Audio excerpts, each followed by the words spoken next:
কিছুক্ষণ পরে নেপালের সাথে আমাদের ফ্রেন্ডলি ম্যাচ, আর বাংলাদেশের ডাগ আউটে সেই টাকলা ক্যাবরেরাকে আমাদেরকে সহ্য করতে হবে, আর ক্যাবরেরার সেই সিন্ডিকেটের প্লেয়ারদেরকে আমাদের সহ্য করতে হবে। যদিও আসলে গত মাসে হংকংয়ের সাথে দুইটা ম্যাচে ভালো ফলাফল না পাওয়ার পরে ভাবছিলাম যে বাফুফে হচ্ছে এই ক্যাবরেরাকে স্যাক করবে, কিন্তু বাফুফেই তো সবচেয়ে বড় সিন্ডিকেট। তারা আসলে কিভাবে ক্যাবরেরাকে স্যাক করবে?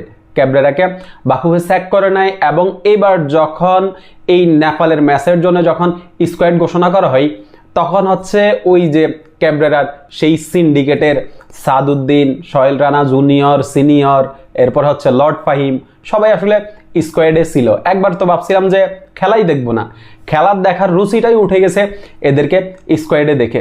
কিন্তু কিছু করার নাই ভাই, দেশটা তো আমাদের, আপনার ওই যে হারলেও বাংলাদেশ, জিতলেও বাংলাদেশ।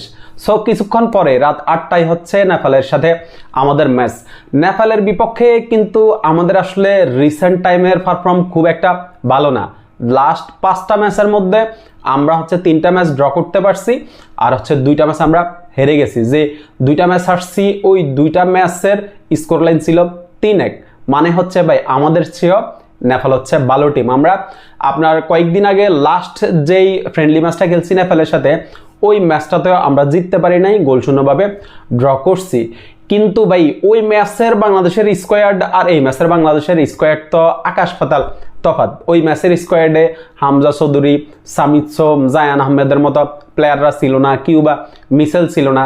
কিন্তু এই ম্যাচের স্কোয়াডে তো আমাদের একদম সকল প্লেয়ার আছে। আমরা পূর্ণাঙ্গ শক্তি নিয়ে হচ্ছে নেপালের সাথে এই ম্যাচটা খেলবো। যদি হচ্ছে একদম শেষ সময়ের ইনজুরিতে মোরসালিন স্কোয়াড থেকে বাদ পড়ছে, এবং হচ্ছে কার্ড নিষেধাজ্ঞার কারণে ফাহমিদুল তো স্কোয়াডে নেই। এখন এই ম্যাচটাতে আসলে আমরা কেমন ফুটবল খেলবো তার চেয়ে বড় ইম্পর্টেন্ট হচ্ছে যে হাভিয়ের ক্যাবরেরা তার সিন্ডিকেটের প্লেয়ারদেরকে মাঠে নামাই, নাকি হচ্ছে যারা যোগ্য, যারা নামলে আমরা ম্যাচটা জিততে পারবো তাদেরকে মাঠে নামাই। এইখানে হচ্ছে সবচেয়ে বড় কোশ্চেন মার্ক। এই ক্যাবরেরা যদি হচ্ছে তার সিন্ডিকেটের প্লেয়ারদেরকে মাঠে না নামিয়ে আপনার ওই যে যাদেরকে সুযোগ দেওয়ার কথা তাদেরকে সুযোগ দেয়, তাহলে হচ্ছে আমরা নেপালের এগেইনস্টে এই ম্যাচটা বড় ব্যবধানে জিতবো।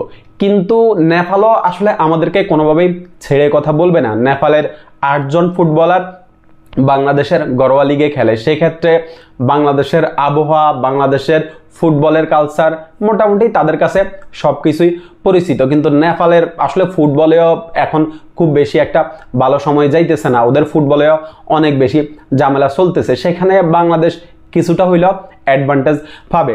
আর আজকে আসলে যেসব প্লেয়ারদের উপরে আমাদের ফোকাস থাকবে, হামজা চৌধুরী, সামিদ সোম, এরপর হচ্ছে জায়ান আহমেদ, আপনার এই যে তারিক কাজী, জামাল ভুঁইয়া, এসব প্লেয়ারদের উপরে তো আমাদের ফোকাস থাকবেই।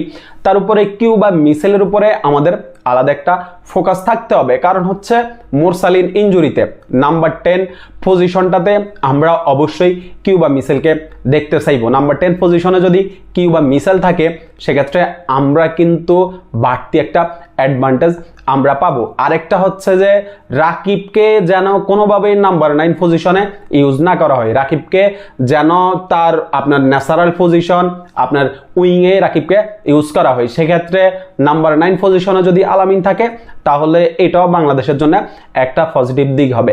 সবকিছু মিলিয়ে হাভিয়ের ক্যাবরেরা আসলে এই ম্যাচে কিছু এক্সপেরিমেন্ট করবেন, কিন্তু ওই যে হাভিয়ের ক্যাবরেরা ম্যাচ হারার মতো বা ম্যাচ ড্র করার মতো এরকম ভুল সিদ্ধান্ত নেবেন না, কারণ এই 2টা ম্যাচের উপরে আসলে হাভিয়ের ক্যাবরেরার চাকরিটাও ডিপেন্ড করতেছে। সেক্ষেত্রে হাভিয়ের ক্যাবরেরা পূর্ণাঙ্গ শক্তি নিয়েই মাঠে নামবেন, এবং নেপালকে হারানোর জন্য যা যা করা লাগে হাভিয়ের ক্যাবরেরা সব কিছুই আসলে করবেন।